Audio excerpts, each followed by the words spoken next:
So let's go to Genesis 33. Let's spend a little time here in the book of Genesis. Some of this I'm going to move through a little quicker, just because I want to get to some stuff later on. But when we come to chapter 33, as we mentioned a couple weeks ago, Jacob is traveling back to his homeland and preparing to meet Esau. In chapter 32, you have Jacob sending sending some of his family and others ahead of him, partly because he's afraid of what Esau might do. And you remember that as he's preparing his people to go, he's reiterating kind of his humility toward Esau, and he calls him, several times, my Lord, and he calls himself Esau's servant. Well, he's not met Esau yet. As you get to the end of chapter 32 is when Jacob wrestles with God, and that's where he dislocates his hip, but yet Jacob holds on for a blessing, and that's where we initially see God change his name from Jacob to Israel. And so that's where we left off. Let's go to verse 1. It says, "And Jacob lifted up his eyes and looked, and behold, Esau was coming, and 400 men with him." Now we also have seen this already, where Esau is bringing a big company, and it's made Jacob a little fearful. And so he had sent some gifts ahead to give to Esau. And now he's going to line up his family. Now, the way he does it is he begins with, it says there, so he divided, verse number 1, so he divided the children among Leah and Rachel and the two female servants. And he put the servants with their children in front. So who were the two servants? Yes. So they're in the forward, right? And then you'll have Leah with her children, and then finally Rachel, and then who's at the very back? Joseph, right? Joseph, and it's kind of an order in the way he appreciates them, right or wrong. It seems to be, at least from Jacob's point of view, he's putting forward the ones he prizes the most there at the back. Now, the text tells us that he himself, verse 3 though, did what? He went on ahead of all of them. He went first. And he goes and he bows himself, verse 3, to the ground 7 times before Esau until his brother came near. And that seems to have been a Near Eastern custom, or a custom of that area, where he would bow to the ground 7 times, showing respect and humility again. Verse 4 tells us that Esau then runs up. Now, this is not the meeting that Jacob obviously is expecting, yet Esau runs up to meet him and embraced him and fell on his neck and kissed him, and they wept. The first thing that came to my mind is the prodigal son, right? Or the father. When the prodigal son comes home, he's expecting to be a servant of his father, yet that's not the welcome he gets. The father runs out and he kisses him, and then of course he puts the rings and the clothes on him. And so you have somewhat similar. Esau is a different, at least in this area, he's changed. You don't see the hatred that you saw when Jacob left. Were you going to say something, Jody? One part of that is the fact that Esau brought 400 men. So Esau's done quite well for himself financially. It's not a situation where he feels defrauded. It also reminds me a little bit of what you listened this morning about Joseph, how his brothers came to him out of fear that they were going to get retaliated against. Jacob had that same fear with Esau. Yeah, absolutely. Yeah. And when you get to, we won't spend time on it but in this class, but in chapter 36, he goes to the lineage of Esau. Now, Esau is not going to be brought up a lot more, but in chapter 36, it gives us real detail about the descendants of Esau, which eventually would become what? What nation? Edom, right? Which would be just to the southeast of Israel, of the nation of Israel. Any other things about that section? I'm not going to go into detail about a lot of the rest of it. I'll let you sit down and read it.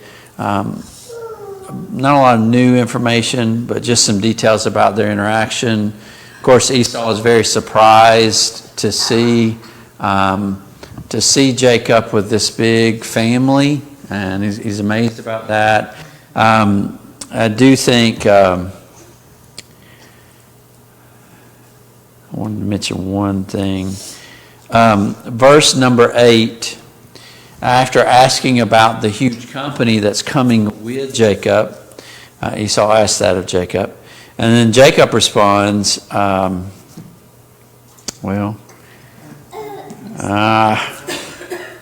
on the wrong one. Oh, I'm sorry, back up to verse 5. My bad. Verse 5. The end of verse 5, Jacob says, the children whom God has graciously given to your servant. Right, and so we mentioned this last time.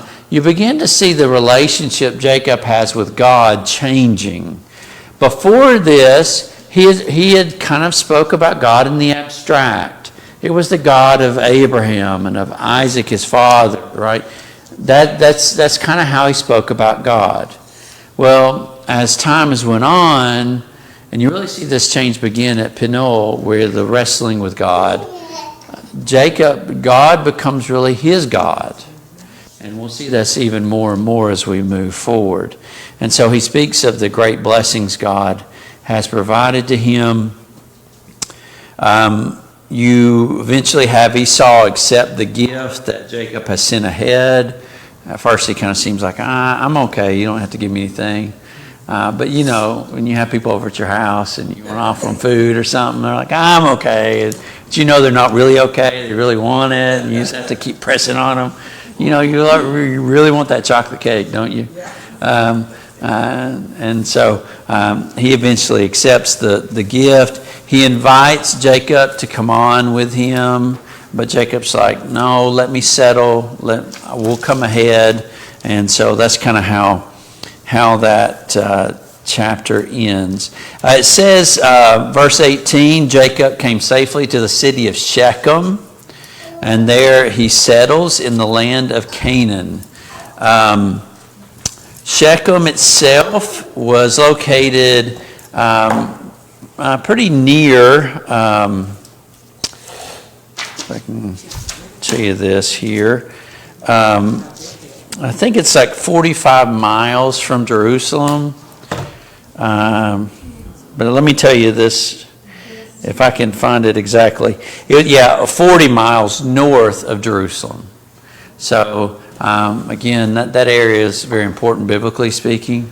Not the best map to show Shechem. But you see the little body of water there near Bethel. Shechem is you can see just north of Bethel. And so that's where he originally settles at. Now we'll note later he's going to have to move, and we'll see why when we get to chapter 35. Or 34, sorry. Very next chapter. One last thing, and kind of this relationship changing between him and God. Let's go to the end of the chapter, verse 20. There he erected an altar and called it Elohi Israel. You know what that means? God, the God of Israel. Right? You see him taking ownership of God. With the name change, he then is this relationship between him and God is deepening. And so he calls this altar the God of Israel, or to the God of Israel, if you will. All right. Any other questions about 33? Then we get to 34. 34. We've seen some tragedies in Genesis, And here's a real tragedy on a couple different levels. Verse 34 reintroduces Dinah. Now, Dinah, who is she? The only daughter mentioned, and she is the daughter of Leah, right? Who are her brothers?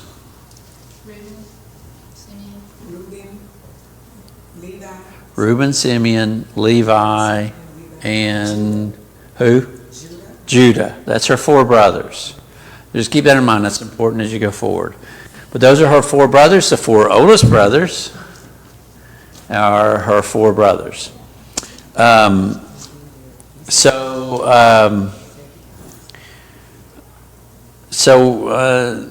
1. Now Dinah, or Dinah, however you want to pronounce that, the daughter of Leah, whom she bore to Jacob, went out to see the women of the land. Now, that ought to, make us think, where is she at when this happens? We're not going to blame her for what happens to her, but we can also say it's not very smart and you're headed down the wrong road. Why is she going to see the women of the land? What's the implication of that? She want to be like them. Now, who are the people that she's going to see? Are they good people? No, they're not. So she went out to see the women of the land. Verse 2, when Shechem, now, I don't know his connection to the name of the area. I assume there's some connection there. I don't know what it is. But he has the same name as the area where they live. When Shechem, the son of Hamor, the Hivite, the prince of the land, so you see is a man in power, saw her, he seized her and lay with her and humiliated her. So he rapes her, right? This is a very violent kind of act. He's forcing himself on her physically. Very brutal act. Something strange happens out of it, though. I mean, along with it. So after doing what he did to her, he then humiliates her. Now, the Bible doesn't tell us what that means. Beyond, I don't know how much worse you can get beyond the physical act that he's committed, but seems to be something beyond just that act. But it brings humiliation on her. I don't know if that meant he did it openly where people could know and hear about it. But then verse 3, and his soul was drawn to Dinah, the daughter of Jacob. He loved the young woman and spoke tenderly to her. This is one of the issues you see with men who are violent sometimes. Is this turn in emotion from violence to trying to be sweet and kind. And so here's a man who was very violent. And you talk about toxic masculinity. Here it is, right? This would be a moment of a man misusing his masculinity and doing something evil. And then trying to do what? Talk tenderly to her after doing what he did and humiliating her and trying to talk tenderly. But that's what he tries to do. And then he goes to his father in verse 4, and what does he want? I want her, right? I want her to be my wife. And so his father, probably because he's never really held his son in check, and tries to do what his son wants him to do, right? He goes to Jacob. Verse 5, Jacob heard that he had defiled his daughter Dinah, but his sons were with the livestock in the field. So Jacob held his peace until they came. So he tries to reach out to Jacob. How do you do that? There's like a leap here. It's hard for me, your son has just did what he did to her. Then you're going to go to the father and you're going to ask to, I don't get it. He is royalty, so he might be used to getting what he wants. And that's probably what it is, right? Power corrupts. Absolute power corrupts. Absolutely, right? And he probably thinks it's a big honor. He- Big honor that my son's going to take you into the palace. Yeah, arrogance, right? Arrogance. If you're Jacob on the other side, I mean, how difficult is this for you? But he doesn't act rashly. He waits for his sons to come home. Hamor, the father of Shechem, went out to Jacob to speak with him. The sons of Jacob had come in from the field as soon as they heard of it. And the men were indignant and very angry. Justly, right? There's nothing they've done wrong to this point, right? They've not acted improperly to be angry. You should be indignant when sin's committed. And this kind of sin is awful. It's evil. And because he had done an outrageous thing in Israel. And it's interesting that he puts that qualifier on it, Moses does, in Israel, by lying with Jacob's wife. Why do that? Why does he say in Israel? Because the upcoming kingdom of Israel will be established through Jacob. Against God. It goes to the law of Moses and the morality it upholds. The morality that the law of Moses upholds versus what the world's morality is are not the same. The morality of God's people versus those outside of God's people should be different. This kind of evil act is not endorsed within God's law, is it? No, this is an evil, awful thing. And so he says, this is something you don't have happen in Israel. Or you better not. You shouldn't. Right? Because it's evil and awful. And so he says, for such a thing must not be done. But Hamor spoke with them, saying, the soul of my son Shechem longs for your daughter. He's just given the sons a key piece of information.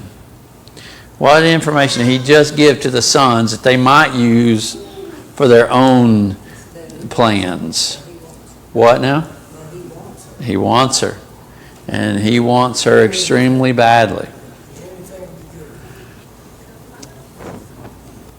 He says, please give her to him to be his wife. Verse 9, make marriages with us. Ooh, okay. That'll be another thing that jumps out at us. What's the problem with that?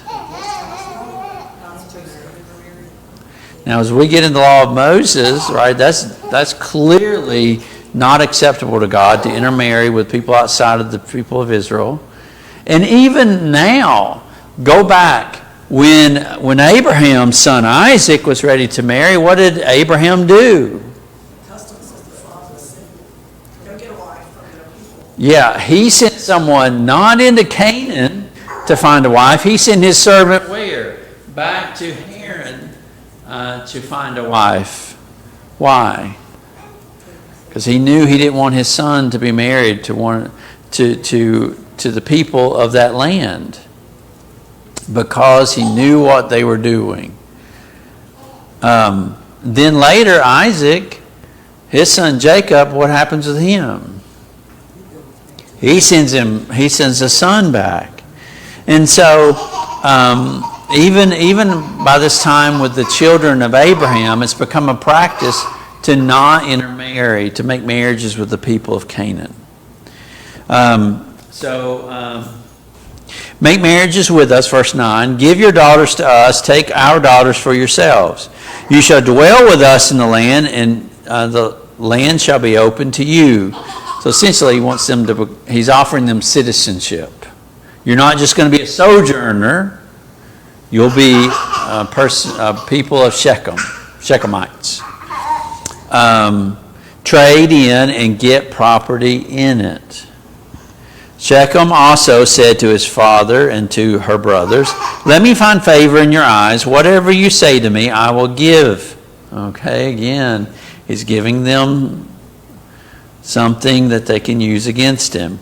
As for me, as great a bride price as in gift as you will, and I will give whatever you say to me. Only give me the young woman to be my wife. He is just completely now infatuated with her. Verse 13, the sons of Jacob answered Shechem and his father deceitfully. You might want to note that there in the text, right?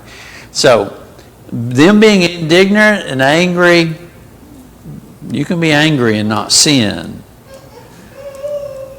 This is where they begin to cross the line, right? They're practicing deceit.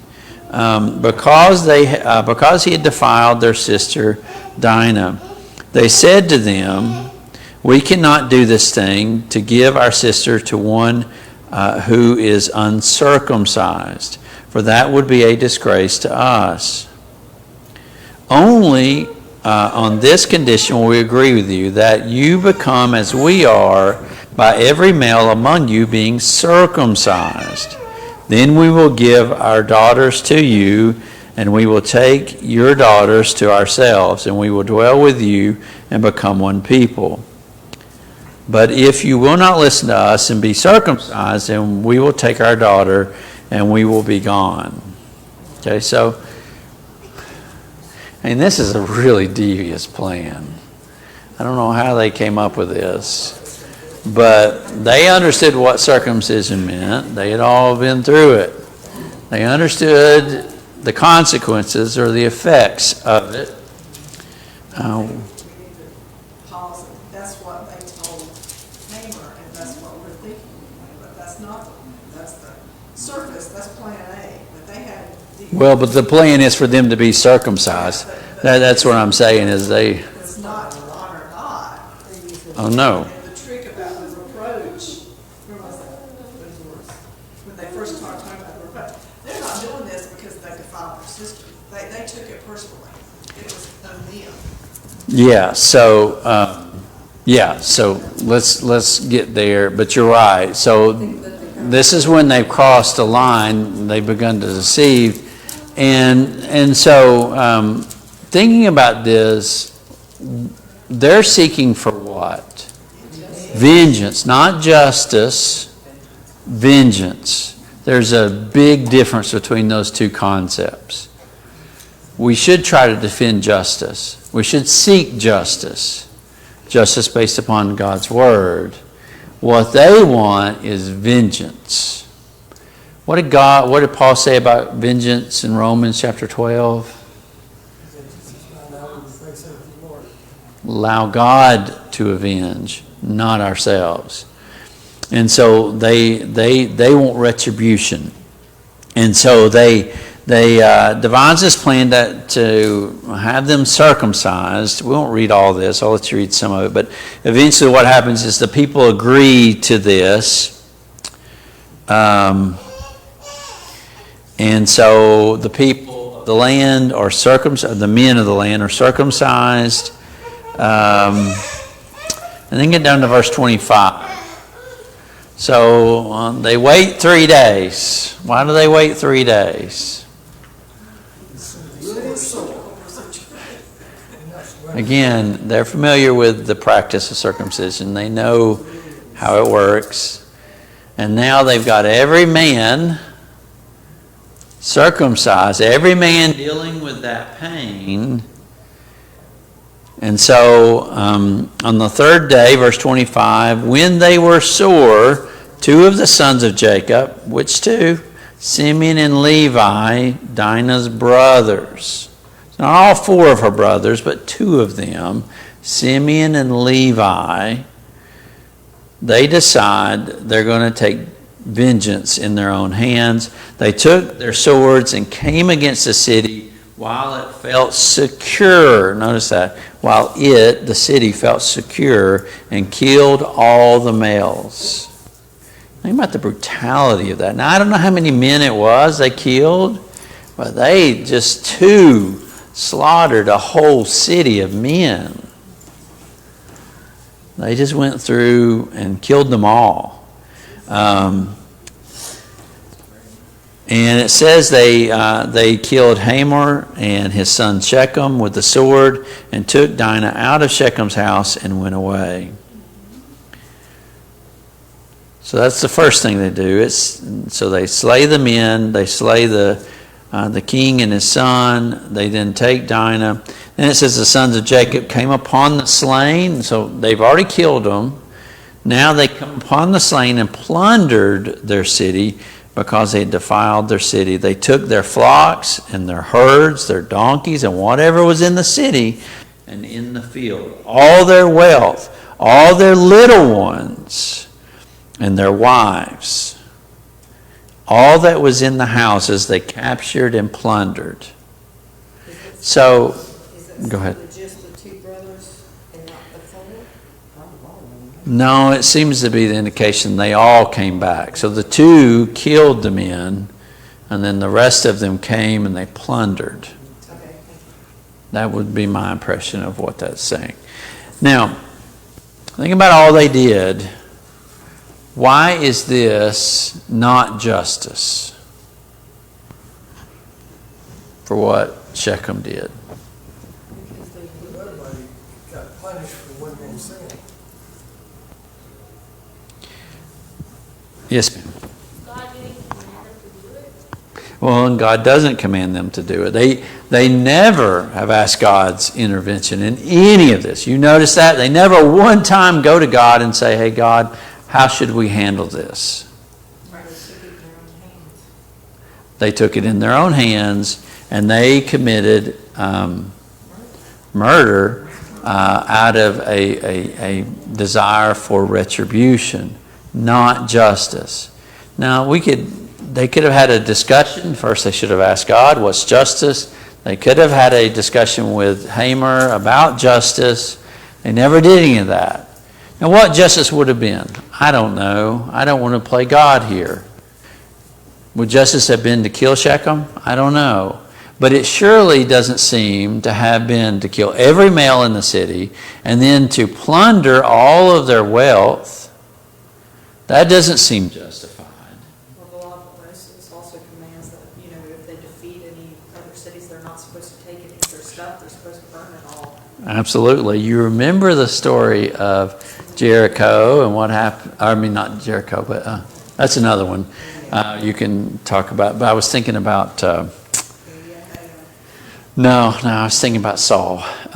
When Samuel says, what do I hear in my ears? Amalekites, yes. The Amalekites, and what they did there. It's a good point. So there's so many different ways this was handled improperly.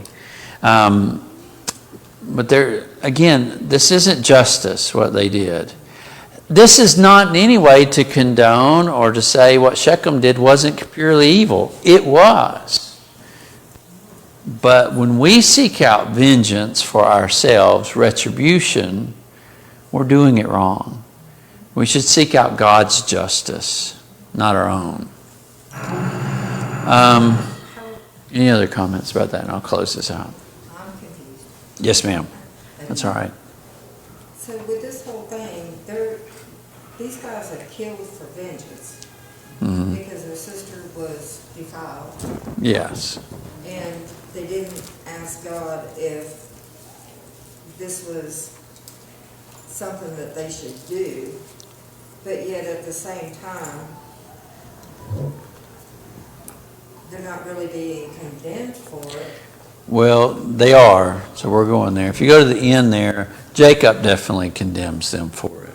He says in verse 30, you have brought trouble on me by making me a stink to the inhabitants of the land, the Canaanites, the Perizzites. My numbers are few. If they gather themselves against me and attack me, I shall be destroyed, both I and my household. But they're condemned, and what happens as a result of this? They have to leave Shechem. And they leave, and they go, I believe, to Bethel. Is where they end up traveling to. But they have to leave because of what's happened. Don't leave them alone, they get,